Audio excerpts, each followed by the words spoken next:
Why did so many people get so angry when Prime Minister Narendra Modi ji used two words, Dimagi Naxal? Just think about it. The Prime Minister says the armed Naxal has been defeated, the gun in the jungle is losing its power, the areas once terrorized by Maoist violences are seeing development, and then comes the warning.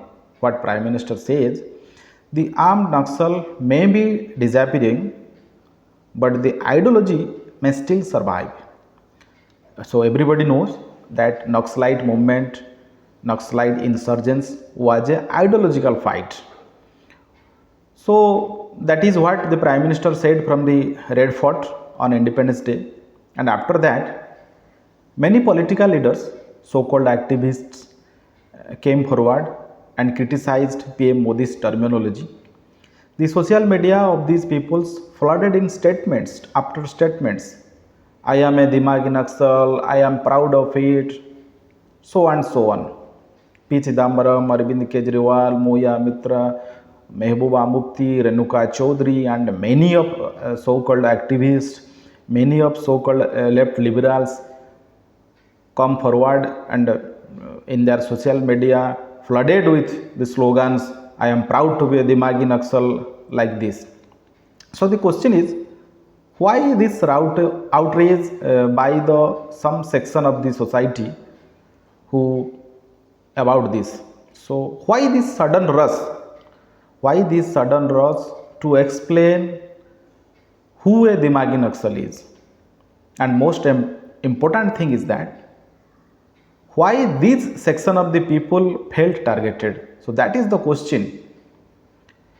Everybody knows on 15th August, Prime Minister Modi ji warned that even as armed Naxalism has been pushed back, but an ideological ecosystem could still seek opportunities to create unrest and violence again or in future. His message for the country was clear.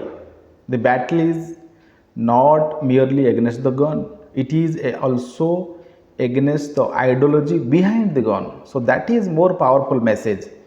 The ideology behind the gun is more dangerous than the Naxal who fought in the jungle. So the urban Naxal and the Dimagi Naxal are more dangerous.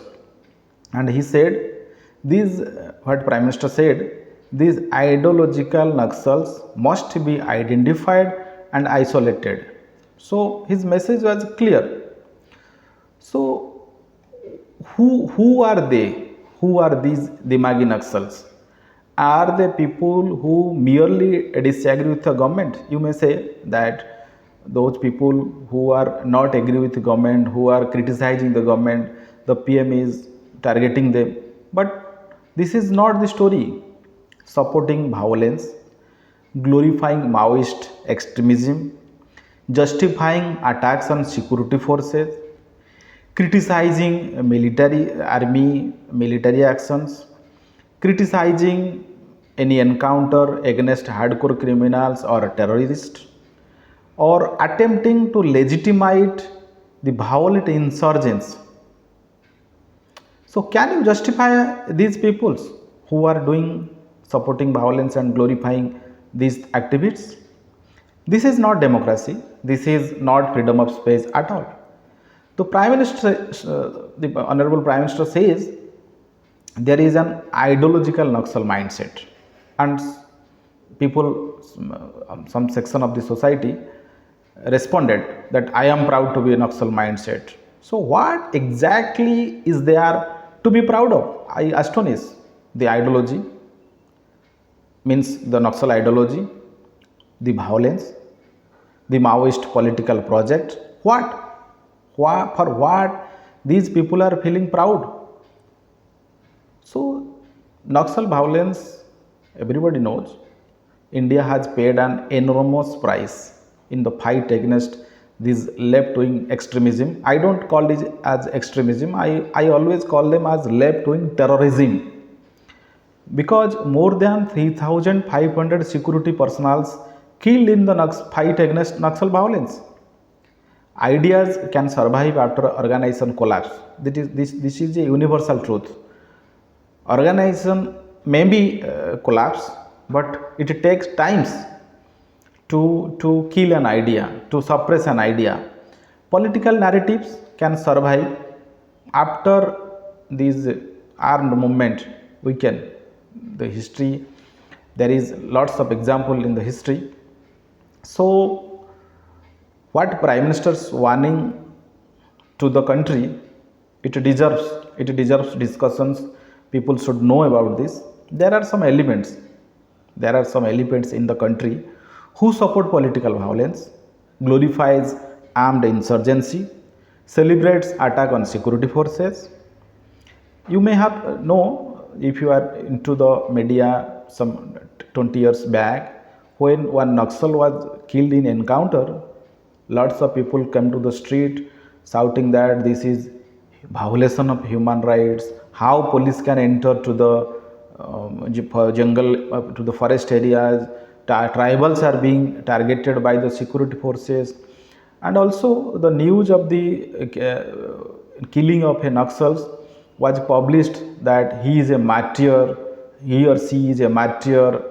So, and also some people glorified in the article that Naxals are fighting for the tribal people, for the poor people, for the. So this was the narrative of the Naxal at that time. You may have known that once Prime Minister Modi ji used the term urban Naxals. The same ecosystem, the same political leaders, the same activists came forward and asked, why is PM Modi calling us urban Naxals? The same people, the same narrative, the same agenda. Also Prime Minister Modi ji used the term Andolon GB.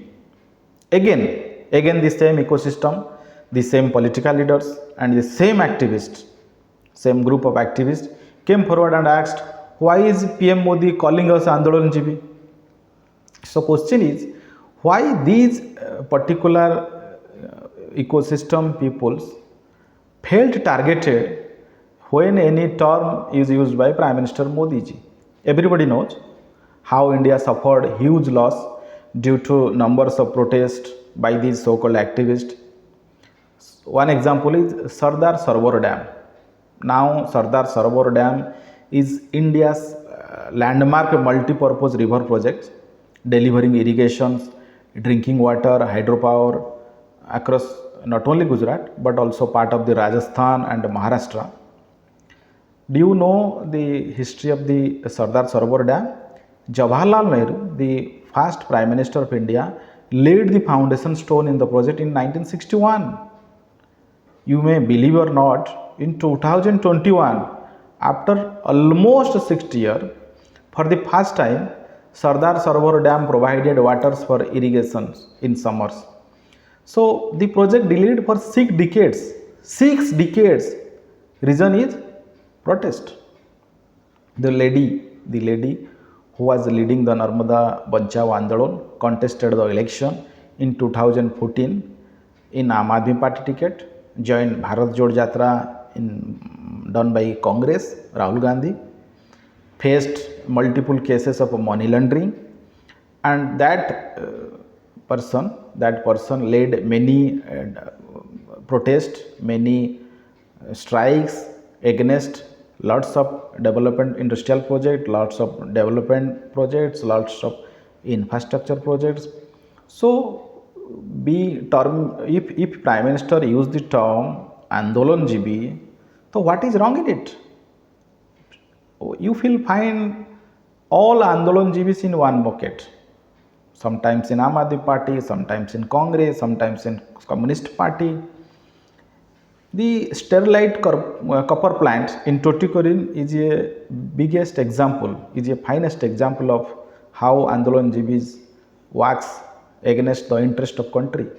The Sterlite copper plant in Tuticorin was shut down after a protest by so-called activists.